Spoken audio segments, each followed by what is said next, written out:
जिनेंद्र भगवान की प्रेरणा से बढ़कर अंतःकरण को शीतल करने वाला कोई दूसरा तत्व नहीं है।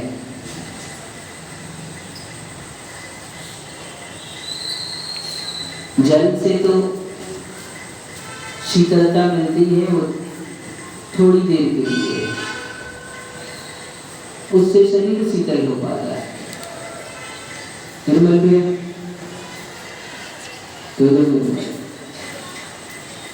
चंदन से भी जो शीतलता मिलती है, उससे शरीर का ही संताप दूर होता है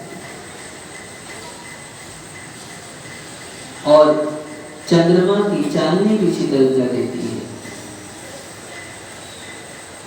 लेकिन वो भी अस्थाई है, क्षणिक है, थोड़ी देर के लिए है। लेकिन वास्तव में भी शीतलता मिलती है तो जिनेंद्र भगवान के वचनों के द्वारा ही मिलती है। हमारा मन शांति को प्राप्त होता है तो सत्य का बोध होने पर ही हो पाता है, और सत्य का बोध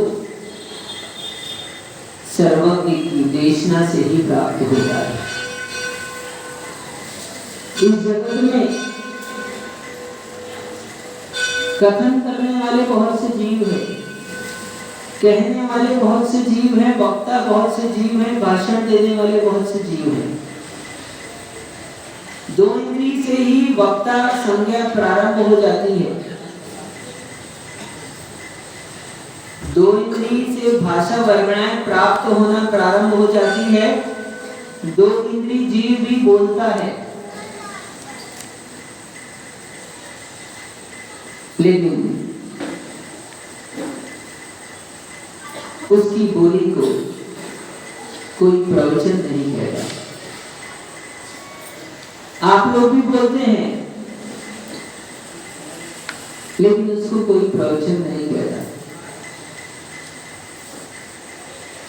निर्ग्रंथ के वचन को, सर्वज्ञ के वचन को ही प्रवचन कहा जाता है। प्रकृष्ट वचनम प्रवचनम, ये प्रकृष्ट वचन ही प्रवचन होते हैं। और प्रकृष्टता उनको कैसे प्राप्त हुई? तो आचार्य भगवंतों ने एक जगह सूत्र लिखा है, निर्ग्रंथम पवयणम, निर्ग्रंथता ही प्रवचन है। प्रवचन करने के लिए माइक की जरूरत नहीं है, प्रवचन करने के लिए किसी भीड़ की आवश्यकता नहीं है, प्रवचन करने के लिए मुंह चलाने की भी जरूरत नहीं है। इन सब लोगों ने भी प्रवचन किए हैं, किए कि नहीं किए प्रवचन? हाँ, आपको सुनाई दिया हो या ना दिया हो, लेकिन जो सुनने की इच्छा से आया था उन लोगों को इनके प्रवचन समझ में आ गए। जो सीखने के लिए आया था उनको इन लोगों ने शिक्षा दी है। जो कुछ जानने के लिए आया था, तीन उपास करने वालों ने उनको कुछ बताया है। तीन है, चार है, काय के उपवास की इन लोगों ने?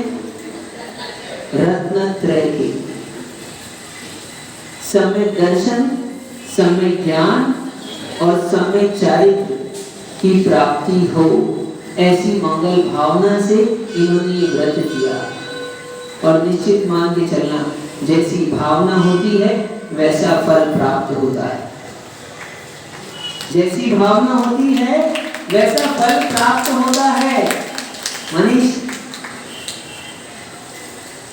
इसने उपवास नहीं किया था तब भी मुझे लग रहा था ये तो उपवास किया हुआ है।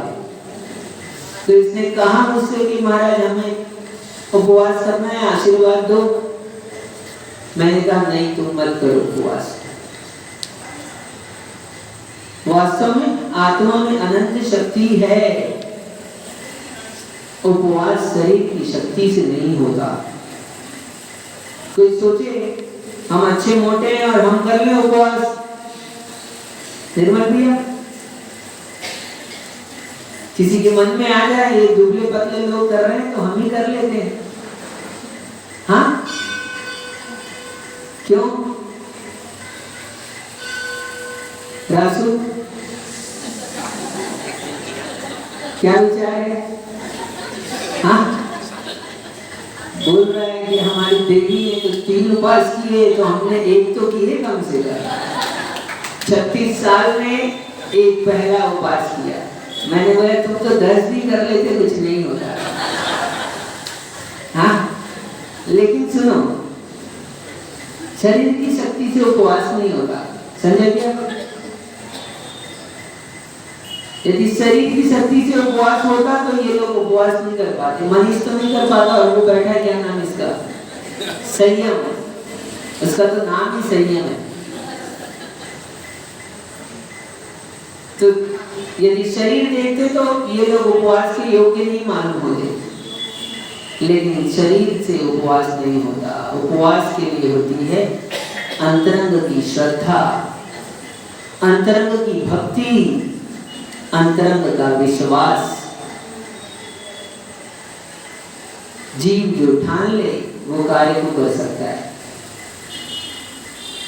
जो भी काम हम सोच रहे हैं हमको करना है वो हम काम कर सकते हैं, क्योंकि काम के लिए सबसे जरूरी है विश्वास। यदि विश्वास है तो आप जिंदा हैं, और विश्वास नहीं है तो जीता हुआ व्यक्ति भी मरा हो जाता है, मर जाता है। 4 कदम कहोगे वो 4 कदम नहीं चल पाएगा यदि विश्वास खत्म हो गया तो। सारे काम विश्वास पर टिके, और इसी विश्वास से शुरुआत होती है धर्म की। आज आप लोगों ने विश्वास किया अपने ऊपर, क्या? दूसरों पर विश्वास कर लेना सरल है, थोड़ा उल्टा लग सकता है हमारी बात, थोड़ा उल्टा भी बोलते हैं। उल्टा इसलिए बोलते हैं, क्यों बोलते हैं? क्योंकि जैसे कोई शीर्षासन में होता है ना, तो उसको चित्र दिखाना हो तो क्या करना पड़ता है बताओ? संजय पे लगाया कोई शीर्षासन, श्रेष्ठ आसन है, सारे आसनों का राजा कहा जाता है। लेकिन जिनकी आंखें कमजोर हो उनको नहीं लगाना चाहिए, ठीक? और बिना सीखे कोशिश भी नहीं करना चाहिए, नहीं तो बहुत नुकसान हो सकता है। रौनक, क्या एक उपवास किया तो पता चला ना कुछ कि कुछ होता है, उपवास में शक्ति है। पूछो 3-4 उपवास वाले, कुछ 3 उपवास वाले हैं, कुछ 4 उपवास वाले हैं। 12 का भी उपवास आ गया था तो मैं बोला कि भैया मत करो, बोले नहीं 4 हो जाएंगे, बोले चलेगा। जब ये लोग 10 कर सकते हैं तो हम लोग 4 नहीं कर सकते। आज भी लोगों को सुबह देख रहा था, मैं मंदिर से निकल रहा था, कक्ष से निकला तो ये आए उपवास वाले, तो मैंने बोला यार ये लोग चूक गए, ये लोग तो 10 कर सकते हैं। ये लोग तो 10 कर सकते हैं, इनको भी अब ऐसा लग रहा है। पूछो उनसे, क्या ऐसा लग रहा है ना चूक गए? ऐसा लग रहा है, जीवन में ऐसा होता है। तो हम कह रहे थे कि विश्वास करना, पंकज भाई, दूसरों पर विश्वास करना सरल है, खुद पर विश्वास करना कठिन। हम संसार में घूम रहे हैं, संसार में जी रहे हैं, संसार में अध्यक्ष जी सारे कार्य करते हैं, मंत्री जी सब व्यवस्था कर रहे हैं, सब कार्यक्रम मना रहे हैं, हम सब दूसरे पर विश्वास करके कर रहे हैं। जब तक व्यक्ति दूसरे पर विश्वास करता है तब तक उसका संसार चलता है। मैंने कहा था मैं उल्टा बोलता हूं। क्यों बोलता हूं? शीर्षासन लगाओगे तो फिर हमको चित्र दिखाना है। ये पुस्तक, ये शास्त्र सीधा है कि उल्टा? सीधा है। यदि मान लो आप शीर्षासन लगाए हो दिनेश भाई, तो अब मैं शास्त्र दिखाऊंगा तो को क्या दिखेगा? उल्टा। डॉक्टर साहब, राजेंद्र भैया, आज तो आपका विशेष दिन है, क्षमा मांगने के लिए प्रसिद्ध है आप तो। हाँ, तो ये शास्त्र यदि अब मैं आपको दिखा रहा हूँ, अभी सीधा दिख रहा है, मान लो आप शीर्षासन में हैं, तो ये शास्त्र मुझे दिखाना है तो कैसे करना पड़ेगा? यदि ऐसा दिखाऊंगा तो आपको सीधा उल्टा मालूम होगा। इसलिए समझ गए? इसलिए लोगों को बात में थोड़ी सी उल्टी कहता हूं।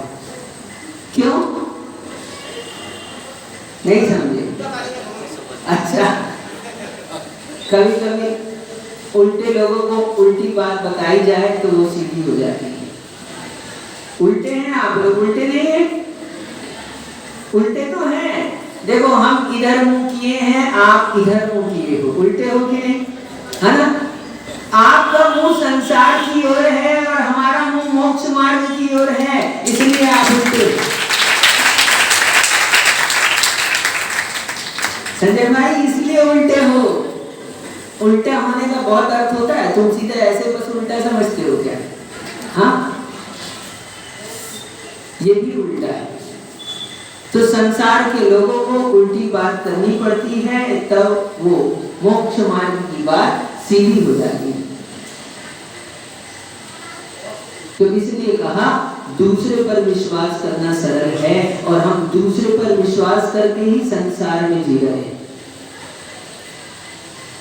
पति ने पत्नी पर विश्वास किया, पत्नी ने पति पर विश्वास किया कि नहीं किया?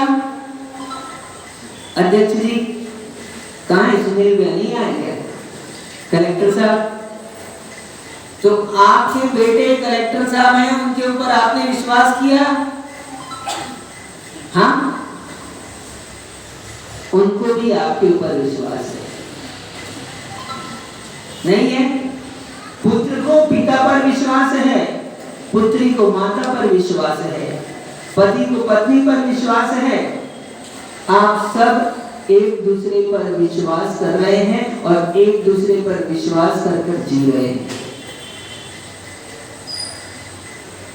इसलिए दूसरे पर विश्वास करना सरल है, और दूसरे पर विश्वास करके आप संसार में जी सकते हो।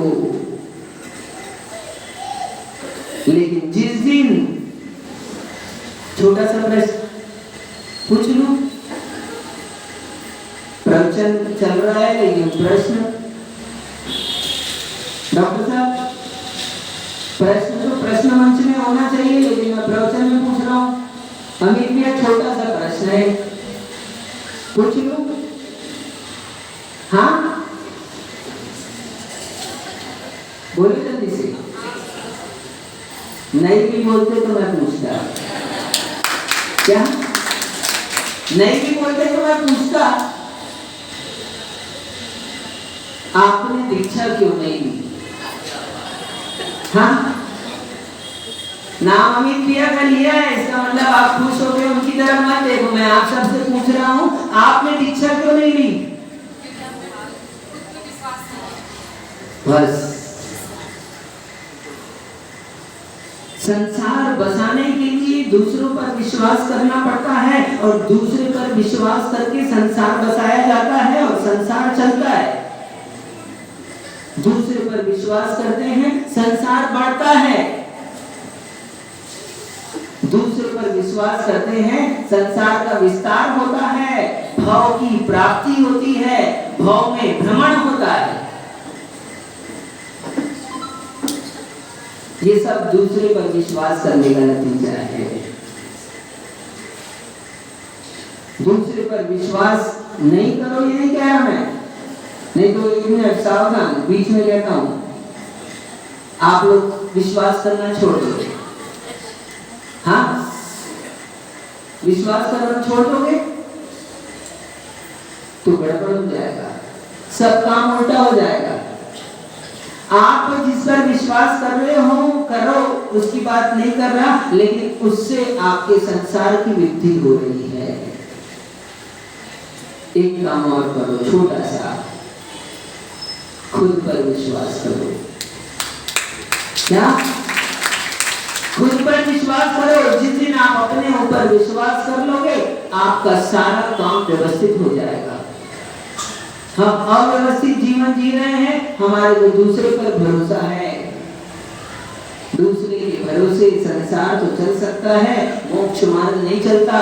मोक्ष मार्ग की शुरुआत ही सम्यक दर्शन से होती है, और सम्यक दर्शन का मतलब ही इतना होता है विनु भैया, बस। क्या अभी सिद्ध चक्र ध्यान कराने वाले हो ना?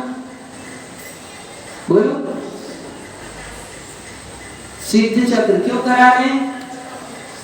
सिद्धि के लिए, सिद्धि हो जाए। कौन सी सिद्धि? संसार की सिद्धि के लिए नहीं करा रहे, स्वात्मोपलब्धि सिद्धि के लिए करा रहे। किस लिए?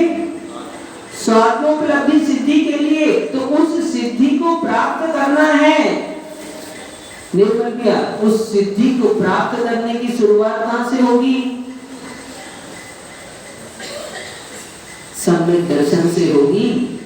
सम्यक दर्शन का मतलब जिस दिन आप अपने ऊपर विश्वास कर लोगे, वही सम्यक दर्शन है। अपने ऊपर विश्वास करने का मतलब मैं मनुष्य हूं, मैं पुरुष हूं, मैं स्त्री हूं, ये विश्वास हमारा वास्तविक विश्वास नहीं है, क्योंकि ये तो थोड़ी देर की अवस्था है। यदि आपको थोड़ी देर के लिए यहाँ पर आज सभा का अध्यक्ष बना दिया जाए और आप अध्यक्ष बनकर यहाँ पर बैठे हो और आप अपने आप को अध्यक्ष मानकर ही अब सभा समाप्त हो गई और बाहर निकले, आप अध्यक्ष मान रहे हो, तो आपका मानना सही है कि गलत? कोई अभी 10 लक्षण पर यहाँ पर तो नहीं हुई, लेकिन कहीं नाटिका होती है, तो नाटिका होती है तो नाटक में पात्र बनते हैं। पात्र बनते हैं जब तक क्या होता है? यदि जो पात्र बना है, मान लो राजा का पात्र कर रहा है, वो पात्र यदि अपने को मंच से उतरकर भी राजा मानने लग जाए तो, और यदि चलो मंच में भी है तब वो राजा मानकर पात्र कर रहा है, लेकिन आप उसी समय में आप आवाज दोगे संजय भाई सुनो, तो बताओ सुनेगा कि नहीं सुनेगा? पात्र बना हुआ है, लेकिन उस पात्र के काल में भी यदि आप उसको आवाज दोगे कि संजय भाई तुम राजा बने हो, मान लो मंच में बैठे हो, पात्र बने हो, और हम आवाज देते हैं संजय भैया सुनो, तो तुम सुनोगे कि नहीं सुनोगे? सुन लोगे। तो बात बहुत गहरी है, समझना। क्या कह रहे हैं? यद्यपि वो मंच पर अभिनय करता है और अभिनय पूरा का पूरा वैसा का वैसा करता है, उस समय में महसूस करता है कि मैं राजा हूं और राजा का पात्र कर रहा हूं, अमुक अमुक जो भी पात्र बना है वो पात्र का मैं किरदार निभा रहा हूं, तो ये मैं मंच पर हूं, लेकिन अंदर में अपने आप को नहीं भूल जाता। क्या डॉक्टर साहब? अंदर में अपने आप को नहीं भूलता। इतनी सारे फिल्म देखते हो ना आप लोग, तो देखते हो कि नहीं देखते? बोलो, देखते हो? उसमें हीरो होता है, विलेन होता है, होते कि नहीं होते? तो वो जब विलेन है या हीरो है, वो अपने पात्र को करते हुए क्या भूल जाता है कि मेरे घर में बच्चे हैं? क्या भूल जाता है मेरे घर में पत्नी है? भूलता है? अभी वो जो पात्र कर रहा है, जिसके साथ में है, जैसा रोल मिला है वैसा कर रहा है, लेकिन फिर भी भीतर में उसके ये बना रहता है कि मैं कौन हूं? मैं अमुक व्यक्ति हूं, मैं संजय भाई हूं। क्या अध्यक्ष जी? आपको यहाँ पर आकर मंच का संचालन करना पड़ता है, सभा का शुरुआत करनी पड़ती है, संबोधन करना पड़ता है, समाज में सारे कार्यक्रम होते हैं, तो आप अपनी भूमिका निभाते हो, मंत्री जी निभाते हो कि निभाते हो। लेकिन उस समय में यहाँ पर खड़े होने पर भी क्या आपके परिवार नहीं होता? तो आपको क्या अंदर में अध्यक्ष पने की स्थिति में भी क्या आप अपने परिवार को भूलते हो? वो आपकी भूमिका अंदर में बनी रहती है। बस ऐसे ही सम्यक दृष्टि जीव होता है। मैं कह रहा हूं विश्वास करो। विश्वास करने का मतलब हम मनुष्य हैं, हम पुरुष हैं, हम स्त्री हैं, हम देव हैं, हम नारकी हैं। इस भूमिका को निभाते हुए ये विश्वास करो कि मैं जीव द्रव्य हूँ, मैं आत्मा हूँ। ये विश्वास, ये आत्मा का विश्वास आपका सम्यक दर्शन है और ये आत्मा का विश्वास ही आपको मोक्ष प्रदान करता है। ये विश्वास जगत पर सारे जीवों पर विश्वास किया, सभी पर विश्वास किया, लेकिन अपने ऊपर विश्वास नहीं किया हमने। आज तक अपने ऊपर विश्वास नहीं किया। अभी निर्मल भैया 2 पंक्ति गा रहे थे, मैंने कहा मंगलाचरण कर दो, तो इन्होंने मंगलाचरण में तो मंगलाचरण किया सो किया ही, विदाई के गीत गा दिए। हाँ, हमने कहा हमने तो आपको गाने को कहा था, आपने तो रुला दिया। क्या जा रहा हूं, दो स्थिति समझना। एक जो जा रहा होता है, ये सब मेहमान आए ना, 2 दिन हो गया कार्यक्रम बढ़िया से टीका लगा दिया, मेहमान जाने वाले ना। कहां से आए? रांची से, आगरा से, हाँ, किशनगढ़ से, सूरत से, मुंबई से, कहाँ, दुर्ग से, राजीव से। डॉक्टर साहब मेहमान आए रायपुर से, अच्छा ठीक है। गोंदिया वाले बोल रहे महाराज हमको क्यों भूल गए? अरे भूले नहीं, हम बता रहे तुम आए हो ना मेहमान, जा रहे हो। 2 चीज समझना, जो जाने वाला होता है, क्या जो जाने वाला होता है क्या सोचता है? अब तो हम जा रहे हैं, अब तो हम जा रहे हैं, और जब जा ही रहे हैं तो बोलो, अब हम जब जा ही रहे हैं तो सबको क्षमा मांग लेते हैं, सबको क्षमा कर देते हैं। क्यों? क्योंकि हम जा रहे हैं। फिर पता नहीं कब मिलेंगे, फिर कब मिलेंगे पता नहीं, कहां होगी सुबह, कहां होगी सुबह, रास्ता लंबा है, कहां होगी सुबह, और अंधकार घनेरा है, किसी को नहीं पता कहां होगी सुबह। देव गति में होगी कि त्रियंश गति में होगी कि नरक गति में होगी। अब नरक में चले गए तो सुबह तो होना ही नहीं है वहां पर, और देव गति में चले गए तो वहां तो सुबह ही सुबह है, वहां रात नहीं होती, वहां रात दिन दोनों भी नहीं होता, वहां तो मणियों का प्रकाश होता है, तो वहां तो काम ही नहीं है। और त्रियंश गति में चले गए तो किस गति में होगी सुबह? निर्मल भैया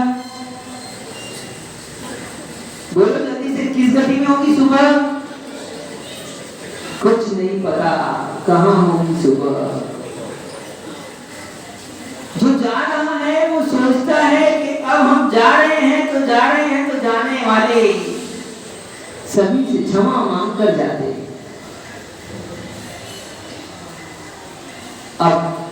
अब मैं आपसे कह रहा हूं, अब ये जा रहे हैं, जो कोई भी जा रहे हैं, तो आप उनसे क्षमा मांग रहे हो, आज तो क्षमा मांगने का पर्व है। तो आप जिनके साथ में रहते हो, आप जिस परिवार में रहते हो, आप घर वालों के साथ में रहते हो, आप इनको भी मेहमान मानो। यदि सुख और शांति से जीना चाहते हो तो क्यों? में रहते हैं तो आपको लगता है तो ये तो हमारे साथ में बने हुए हैं, जो होगा ठीक है, शाम को, कल, परसों, कभी भी देखेंगे। लेकिन एक बात बताओ संजय भैया, आपके साथ में रहने वाला कब जाएगा, पता है आपको? पता है अमित भाई? हमारे साथ में परिवार के लोग हैं ना, हम इनको परिवार का सदस्य मानते हैं, इसलिए इनको मेहमान जैसा ट्रीट नहीं करते। मैं बोल रहा हूँ इनको मेहमान मानना चालू कर दो आप, आपकी सारी समस्या समाधान हो जाएगी। मेहमान आता है तो कैसा व्यवहार करते हैं? झगड़ा होता है मेहमान से? नहीं होता। उससे कटु वचन बोलते हो आप? नहीं बोलते। क्यों? गलती कर दे तो वो गलती भी कर दे, हाँ कुछ कह भी दे तो अरे 2 दिन की बात है, क्या 2 दिन की बात है, 2 दिन में तो चले जाने वाला है ये। कुछ काम जैसा व्यवस्थित आप घर में करते हो, मान लो आप व्यवस्थित सब चीज रखते हो और मेहमान आया, उसने मान लो इधर का उधर कर दिया, कुछ सही नहीं रखा, तो क्या विचार करते हो? चलो मेहमान है तो उससे कुछ भी नहीं कहते हो। हम अपने परिवार के, घर बार के लोगों को भी मेहमान मानना चालू कर दें तो आपकी सारी समस्या का समाधान हो जाएगा, आपकी तकलीफ दूर हो जाएगी, आपका व्यवहार बदल जाएगा और वास्तव में वो मेहमान ही है। और वो मेहमान है या नहीं है, या तो अपने आप को मेहमान मान लो या उसको मेहमान मान लो, क्योंकि आप भी मेहमान ही हो। कब तक? कब तक हो अध्यक्ष जी? हाँ, आज हो, कल हो कि नहीं, कोई पता नहीं। इसलिए जाने से पहले सबसे क्षमा मांग लेना चाहिए, और मेहमान मान लोगे तो सारे क्षमा मांगने का मौका ही नहीं मिलेगा। क्या? गलती करे तो क्षमा, गलती हो जाए तो क्षमा। जब मेहमान होता है तो वो गलती भी क्या होती है? गलती नहीं होती, इसलिए क्षमा का काम भी नहीं बचता है। इसलिए सबसे बढ़िया काम है आप अपने आप को मेहमान मान लो।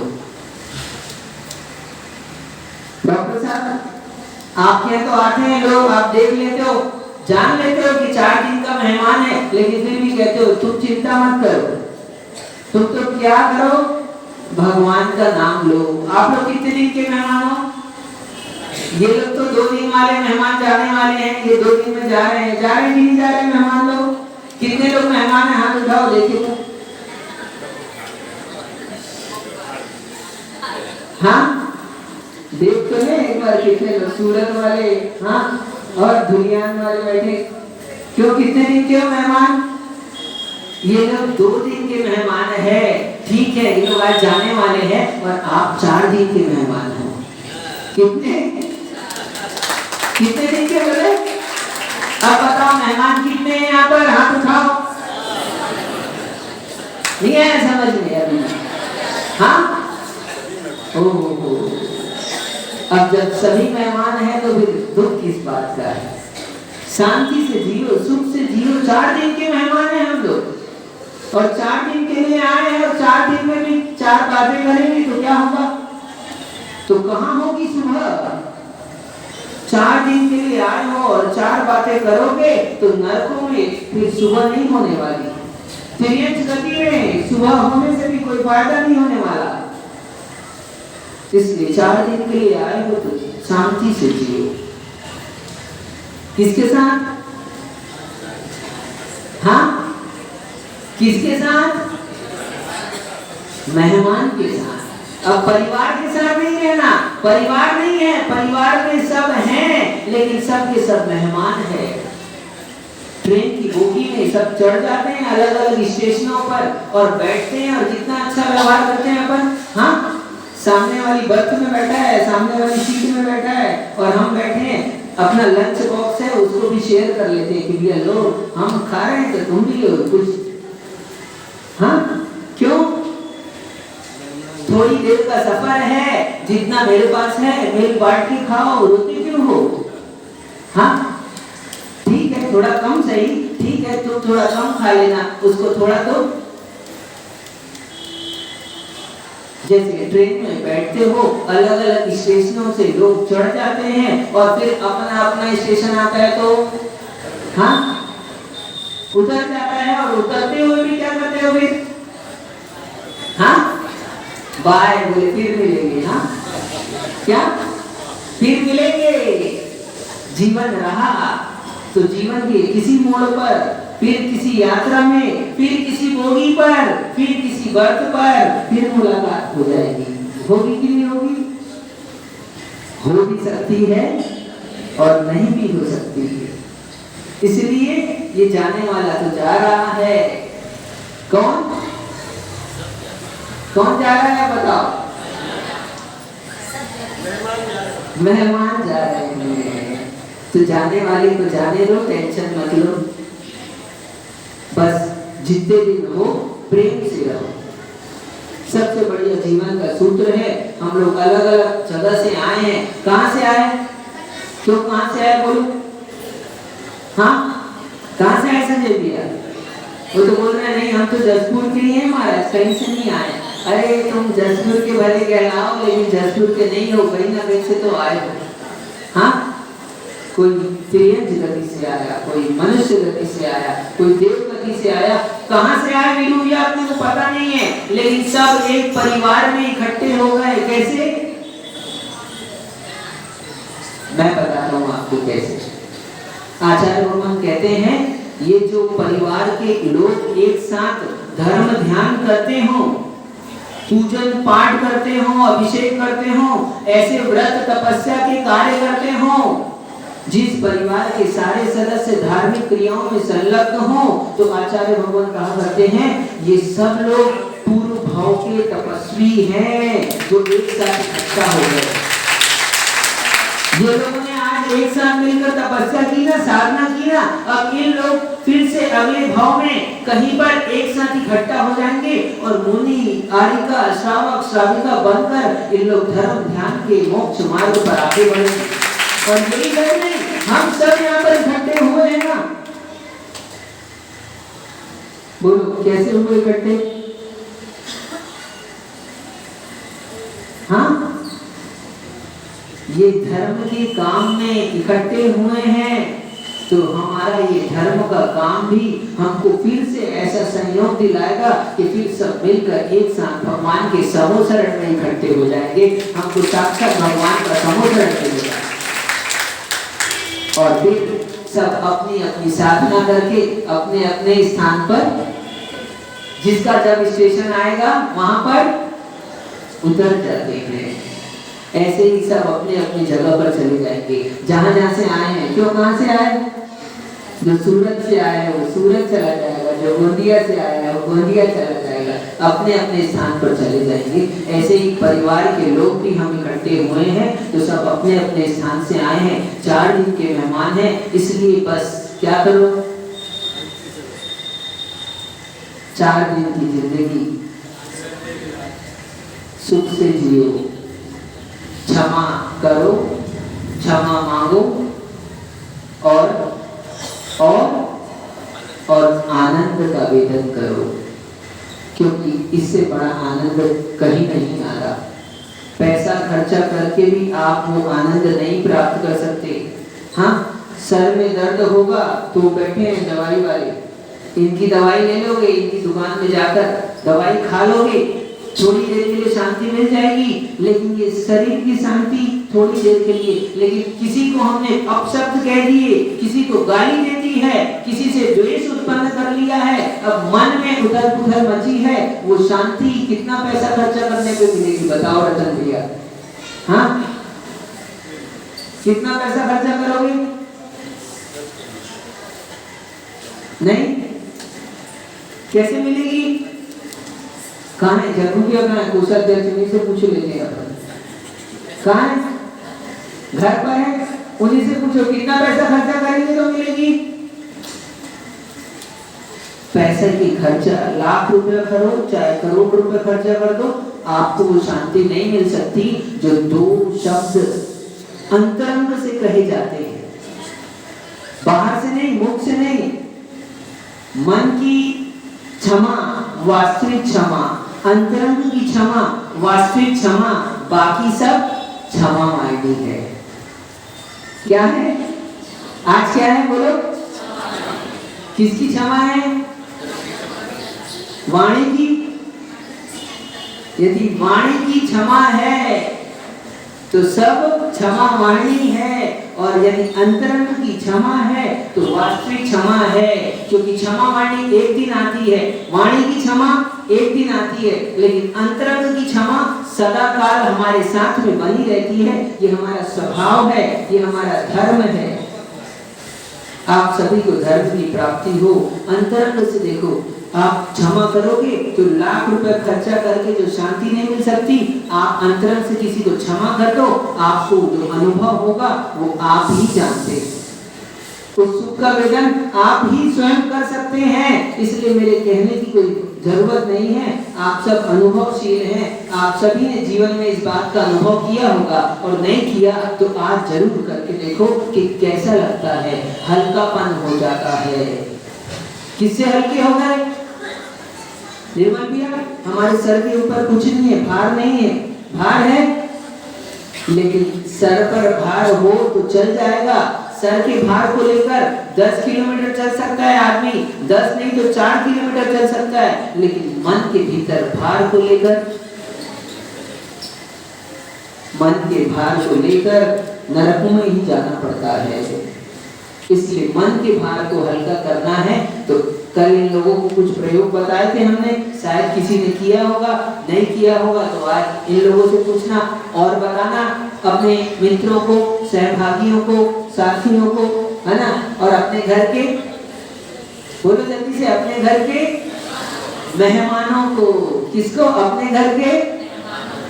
ठीक, कौन है मेहमान? हाँ, अब हम सब मेहमान हैं, क्योंकि हम सब जाने वाले हैं। कोई आ जाएगा। देखो 7 दिन के अंदर अंदर क्या घबराओ मत, लेकिन 7 दिन के अंदर अंदर सब पूरा जसपुर, हाँ, चाहे राजा हो चाहे महाराजा हो, उसको भी जाना पड़ता है। कल देख लेना, महाराजा भी जाता है और रंक भी जाता है।